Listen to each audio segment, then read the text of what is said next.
SJC-11092, Commonwealth v. Aaron Carney.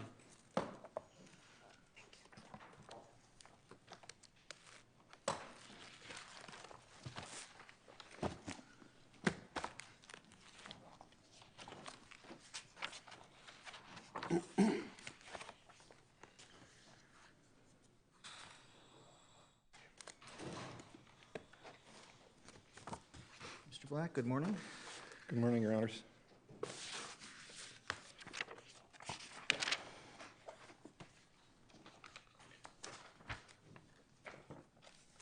You ready for me? We're ready Okay. for you, if you're ready for us. I am. Thank you. If it may please the Court, Chief Justice. My name is Attorney Alan Black. I'm representing Mr. Carney on this matter. So the first argument that I have and that I would like to highlight is the closing argument of counsel.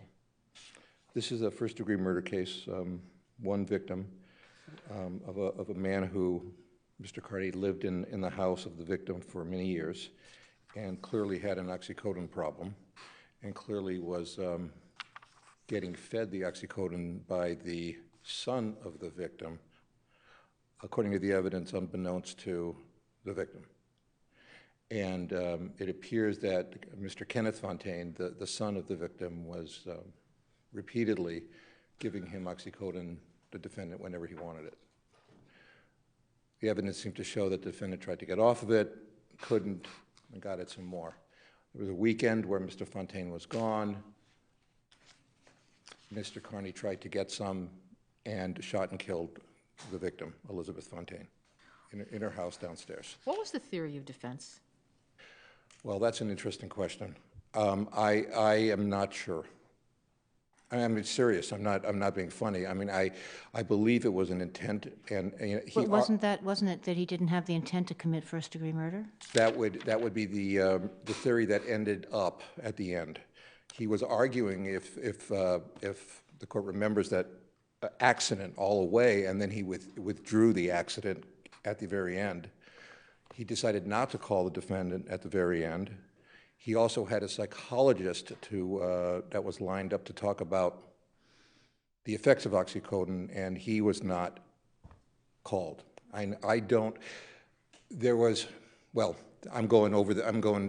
starting to speculate outside the transcript, and I probably shouldn't do that, but none of that was brought before the jury. At the end of the case, the only thing that was brought before the jury was, yes, he shot her, but he didn't have the intent to commit first-degree murder. So that essentially was the defense. Isn't that a problem, since there was no objection to the closing argument, and we'd have to find that it was a miscarriage of justice? You do have to find that, and there was not an objection. There's no disagreement with that. There was not even anything that I could argue that there was an objection. So yes, you would have to find substantial miscarriage of justice, which I argue that there was. And I think the closing argument was pretty over the top on 3 or 4 different grounds, which I alleged in the brief. If I may, the closing argument repeatedly asked the jury to put themselves in the mind of the victim. Repeatedly. I quoted a case that is fairly similar, where the appeals court does say there was a substantial miscarriage of justice, but in this case, what he said was, what would she have been thinking? And he said that more than once. What would she be thinking as she lay there? What would she be thinking if she was awake? What would she be thinking if she was asleep and woke up? Are you suggesting that counsel was ineffective? Excuse me? Are you suggesting that counsel was ineffective? You didn't raise this in a motion for a new trial. I did not file a Rule 30 motion for a new trial. Maybe I'm ineffective for not raising a Rule 30 at this particular moment, and maybe that'll be raised later. But he did not object to this, nor did he put on a psychological defense.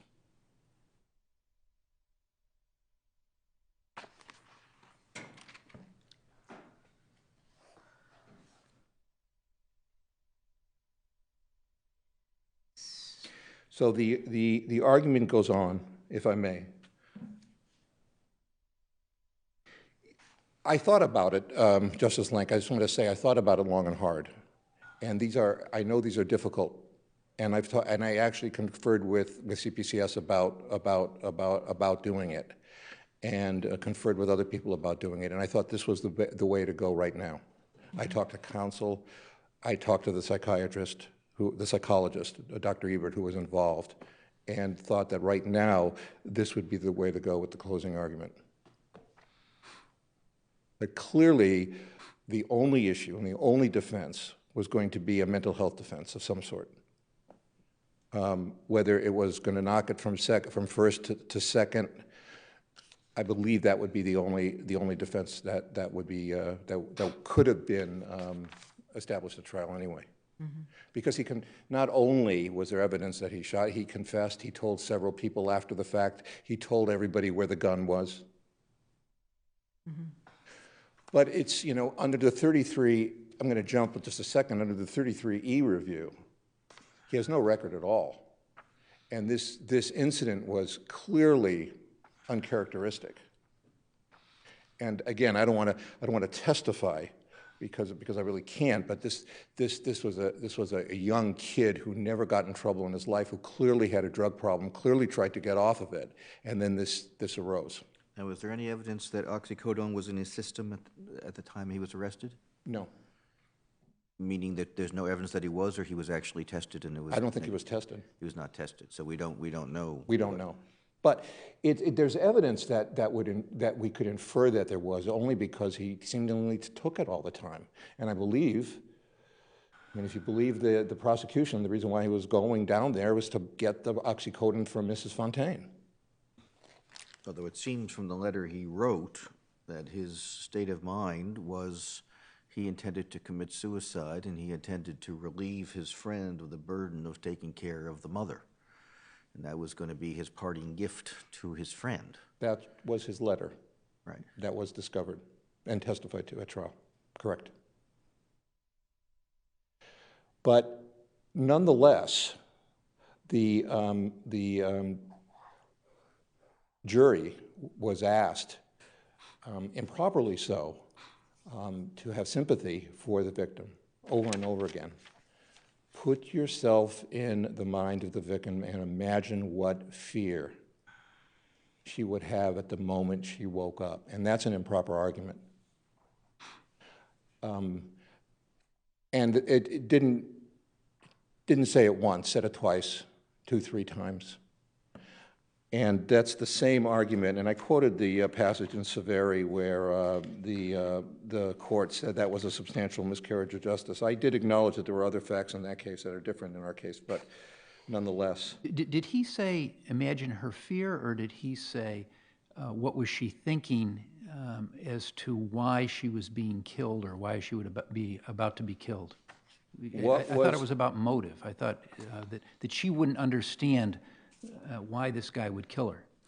What was Elizabeth Fontaine thinking about as she lay there? If she was awake. If she wasn't awake, what if instead she awoke to Mr. Carney having come downstairs with that shotgun? What if she awoke to him and found him there? What would she have been thinking at that point in time? Picture her in that situation. She probably, and this is the second point, is he's now speculating as to, I mean, we don't know what she was thinking. She probably would have wondered why, what had brought him to that situation. And now he's commenting on what he thinks, and that he did a couple times. And I think that's something that you have wondered to the jury. That was improper, and that I raised as well.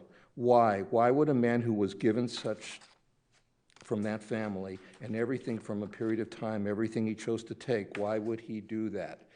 She must have asked herself that as she lay there and before he killed her. That's the exact quote. Goes on to tell the jury, you know, I would say, again, while he was upstairs, he was getting the gun ready. We had no idea what he was doing with that gun upstairs. The gun could have been ready long before.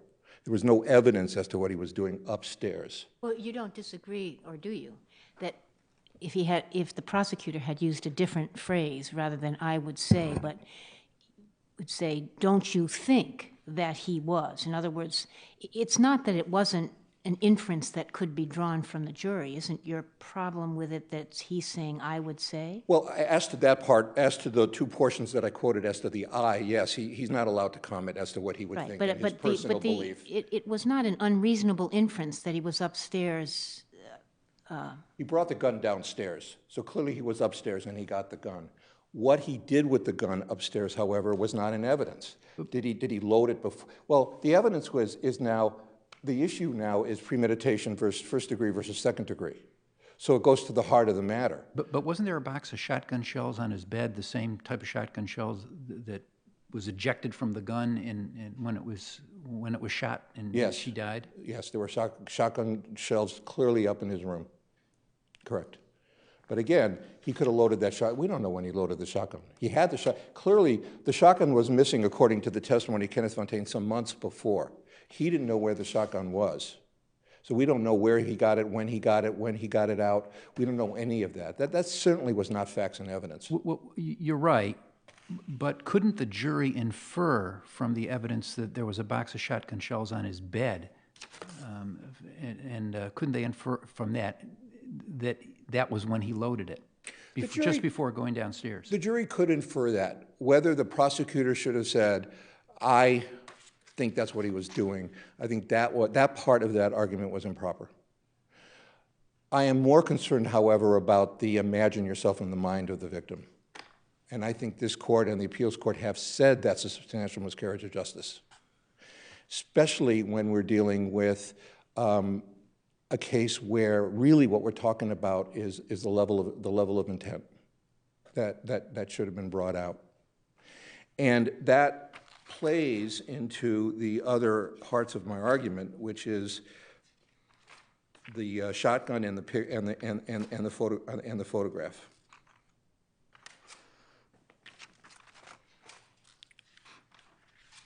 The BB gun, I'm sorry, the BB gun that looks like a rifle. This court has said that when you have a weapon that could not have been used, this court treats it differently than when there could have been a weapon that could have been used but wasn't used in this case. And we have a BB gun, but it looked like a rifle with other small round ammunition that was found upstairs in a closet that he had. These could not have been used in a shotgun. These were not shotgun shells, and the BB gun clearly was not a shotgun. But am I correct that Judge Kane let that in at a time in which the accident defense was still, at least in the judges, as far as the judge would know, the defense that was being presented? He initially let it in when that was a possibility, although it was objected to. That one we have a prejudicial error standard, although I'm still at loss, and so was the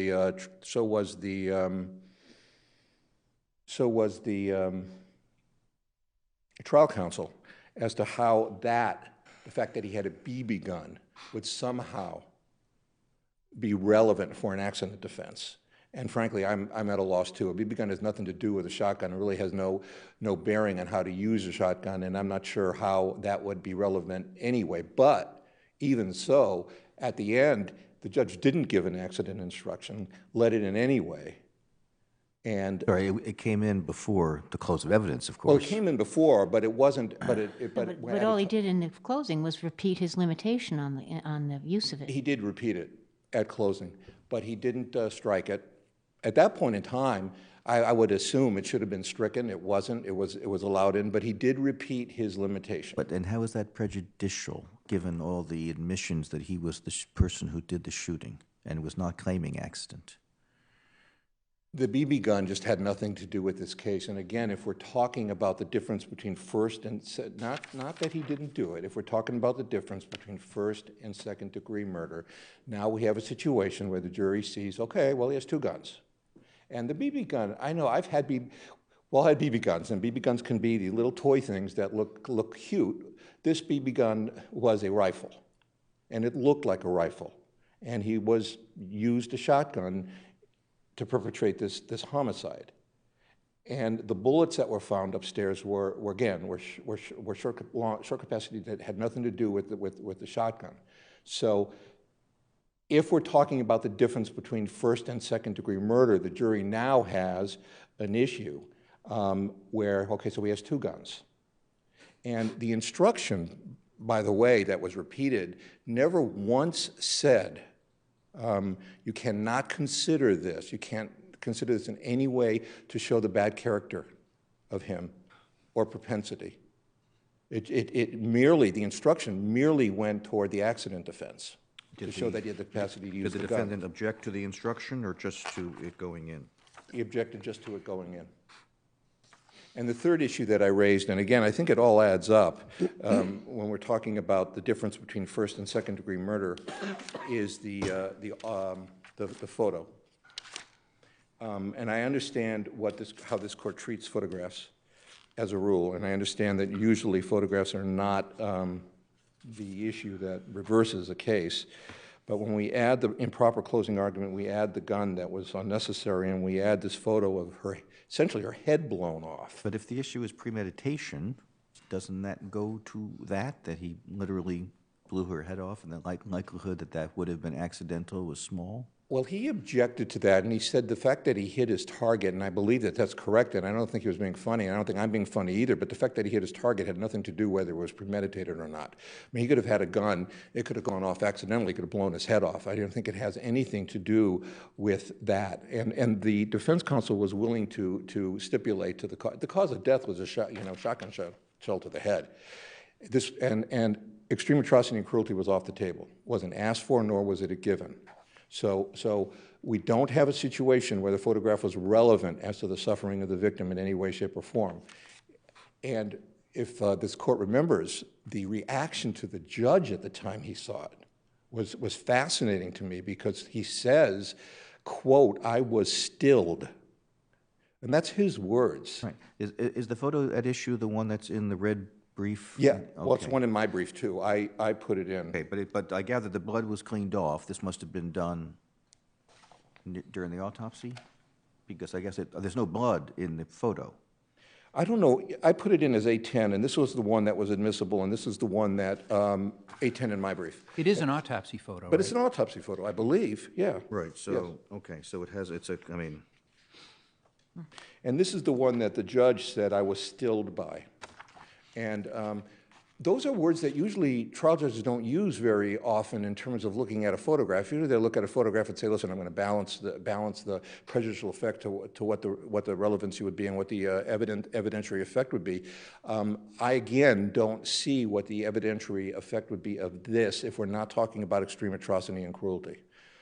Again, the fact that he hit his target, I think, is irrelevant as to whether it's premeditated or not. So the argument is, when you add all three of these together, I would argue that, and under 33E review, I would argue that this is a case where this court should consider either granting a new trial or reducing it from first to second, and granting a new trial where maybe in the new trial and a more thorough exploration of what was going on with him mentally and in terms of the OxyContin addiction could be explored. okay, thank you. Thank you.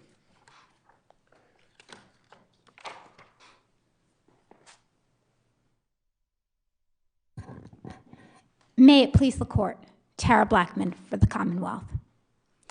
The first thing I want to point out about this case is that there was overwhelming evidence, not just that the defendant murdered Elizabeth Fontaine, but that he did so with deliberate premeditation. Well, I know that I understand why the prosecutor in closing argument may be saying what was going on in his mind, but what is the relevance of what is going on in her mind? Your Honor, I think it was relevant. The prosecutor's making a specific point. I agree with defense counsel that if the prosecutor had said, what was she thinking? She was probably stilled by fear or something to that effect. That would have been improper.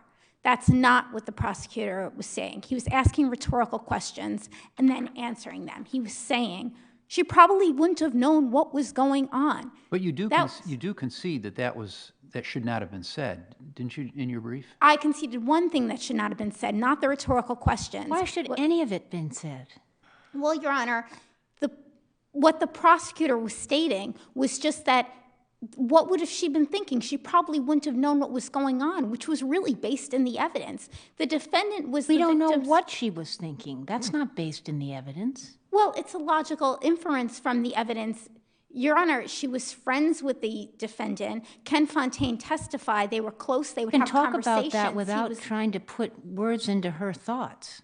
I mean, put her thoughts Well, into words. I think the prosecutor was stating this is what it would seem that she wouldn't have known what was going on. She wouldn't have known what was happening. She's lying in bed in her bedroom, and the defendant walks in with a shotgun. A defendant who she's friends with, who's been living in her home. That sounds like it's sympathy as opposed to any element. I mean, I don't understand which element of the offense does her intent, whether she was fearful, whether she was asleep.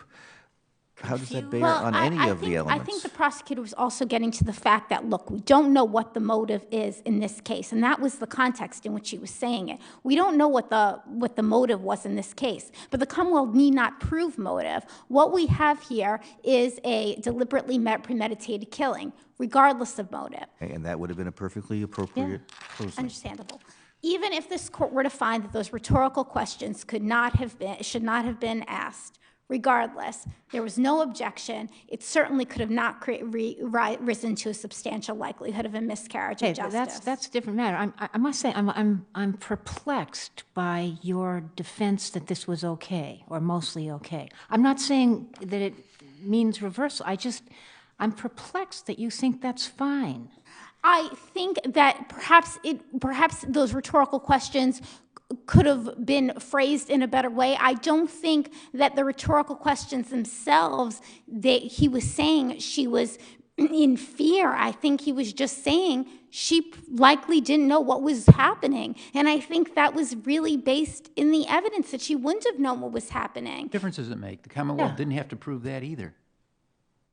I mean, it just comes out to put yourself into her shoes. I mean, it's a sympathy argument. I think it's different than Your Honor, I certainly understand that it was not the best phrasing. I would say that it is different than the cases upon which the defendant relies, Commonwealth versus Safari, where the prosecutor is stating, put yourself in the victim's position. She was being raped or whatever. That's not what the prosecutor was doing. He wasn't telling the jurors to put themselves in the victim's position.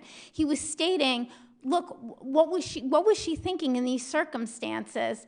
Likely she didn't know what was happening when the defendant walked in her bedroom. Perhaps it would have been left better unsaid. Yes, and perhaps it was error to say it. But it's the Commonwealth's position. It certainly does not rise to the level of what happened in those cases. And it certainly, if an improper appeal to sympathy, certainly didn't add much sympathetic appeal to the facts of this case, where it's a 62-year-old woman who is friends with the defendant lying in bed. He walks in her room while she's asleep and shoots her in the head. So if it was an improper appeal to sympathy, it certainly wouldn't have added much sympathetic appeal in these circumstances, especially in light of the judge's cautionary instructions. I take your point as to miscarriage of justice, but as is apparent from the questioning, when we see a closing argument, and we've seen now a few, I don't know whether this is becoming a new pattern, where the prosecutor is asking, what is the victim thinking? Increasingly, you have a court which is wondering, what the hell is the prosecutor thinking? So, and with the new mass guide of evidence providing directions and guidance with regard to closing arguments, you may expect that we will be expecting prosecutors to be carefully reviewing that. It's laid out quite concisely. I understand with regard to the strength of the evidence, but increasingly you have a court which is becoming growingly concerned about prosecutors who are pressing arguments, especially in a case this strong, that they really, if it was a close case, then we'd have to really struggle with miscarriage of justice. But I understand your point, but please take that back to your line prosecutors, that whenever they speak about the intent of the victim, you're going to get questions like you've been getting. Of course, Your Honor, yes. And I understand this court's concern with those questions. The Commonwealth, of course, concedes in its brief that the statement about the which came right after about the victim not having an opportunity to say goodbye to her loved ones was an improper appeal to sympathy. It can not be seen as anything other than that. However, again, it is not something that would have risen to a substantial risk and a real substantial likelihood of a miscarriage of justice. Certainly didn't add much sympathetic appeal. Wouldn't have really helped if the defendant had given her a chance to say goodbye to her loved ones before he shot her on the head in the middle of the night. So, of course, the Commonwealth does recognize that was error, but not one that could have risen to substantial risk. With respect to the prosecutor's use of the words "I," that he was not injecting personal opinion in either of those statements. He was just suggesting what the evidence showed. I think the most logical evidence from the inference was that the defendant was getting the gun ready upstairs before he shot Elizabeth Fontaine. There was a box of shotgun shells found on his bed. He went upstairs, brought the shotgun down. Yes, there are other possibilities that he loaded it before, absolutely. But the Commonwealth is entitled to argue logical inferences from the evidence. So neither of the prosecutors.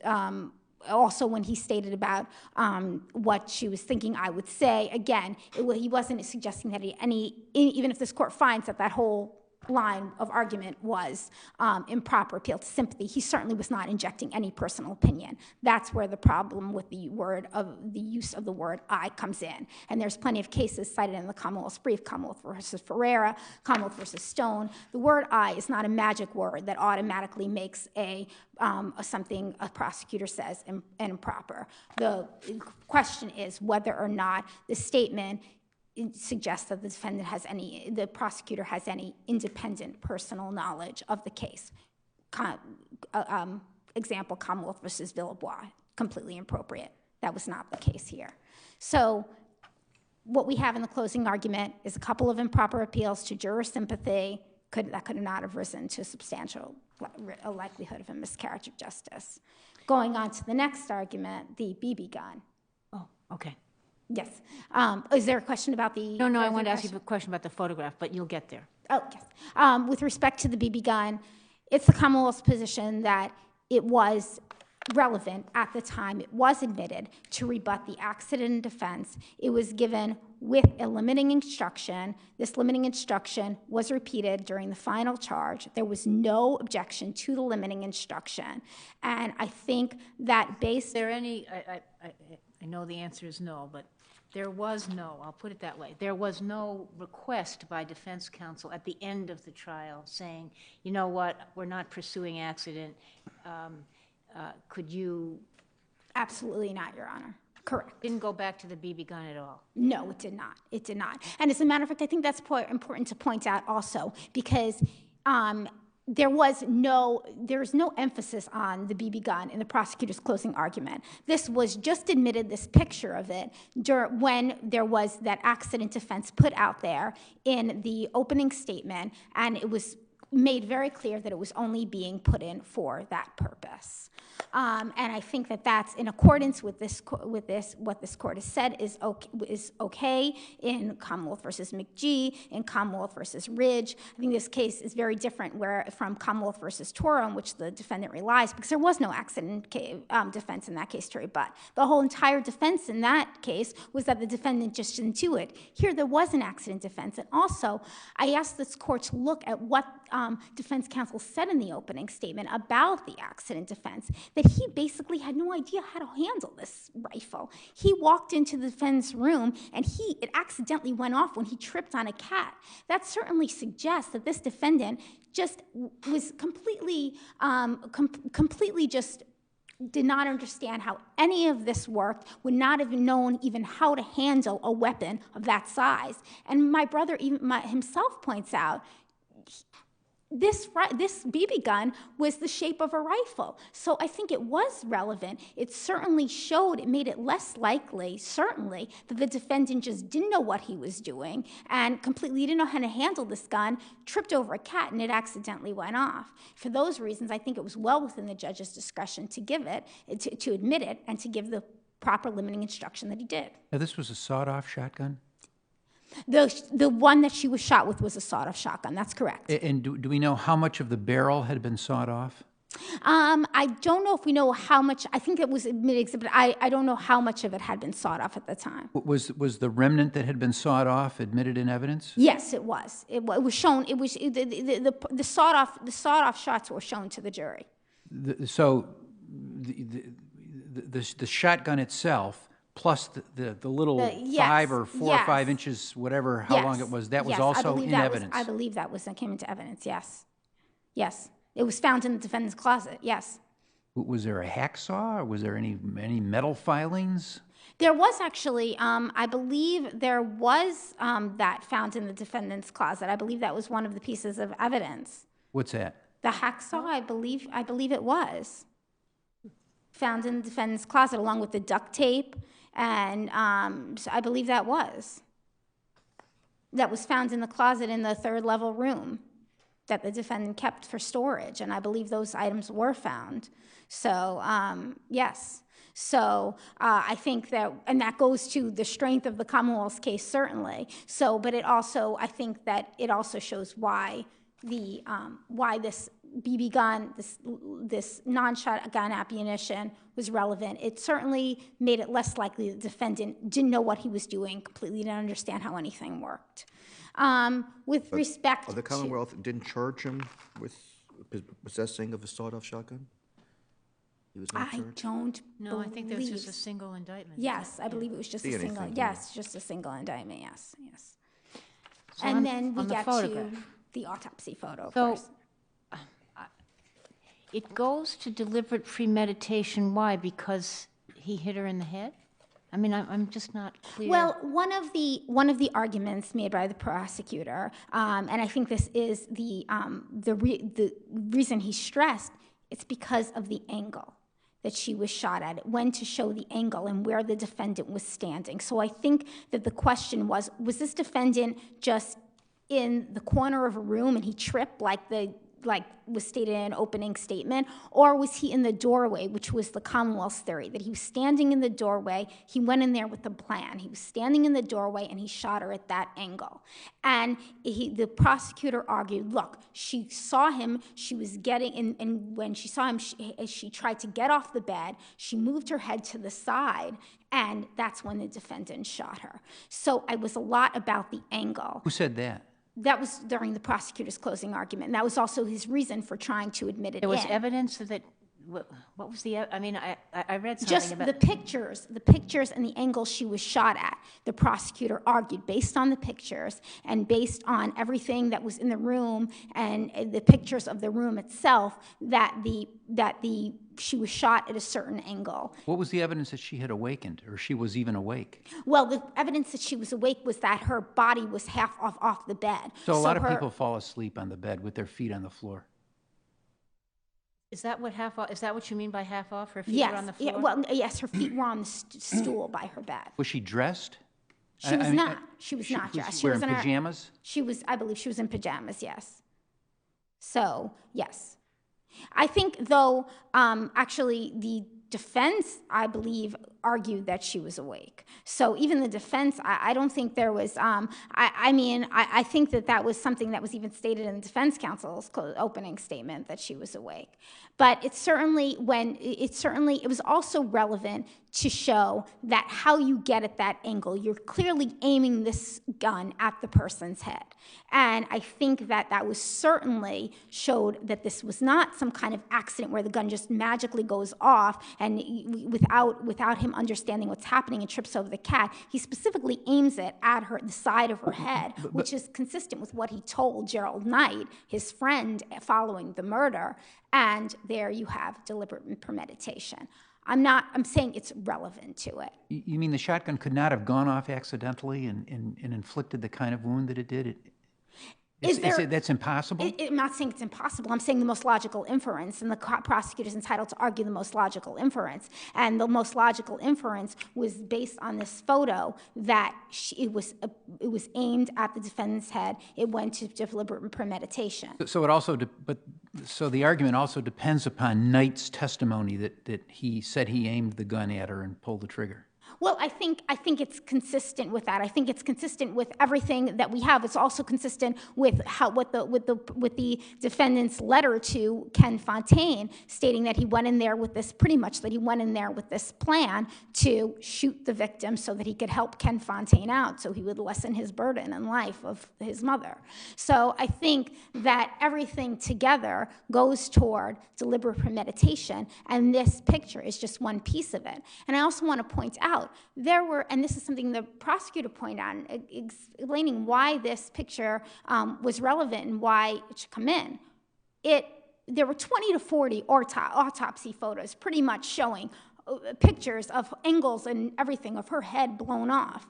He tried to pick the one that was the least prejudicial, but would get across his point. Also, I asked the court to consider that it was given with a limiting instruction, with a cautionary instruction by the judge. And not only that, the judge made sure he took extra precautionary measures, because she didn't just let it into evidence like the other pieces of evidence. He kept it in the courtroom for the jurors to look at to look at again. Yes. During their deliberations, he kept it. Yeah.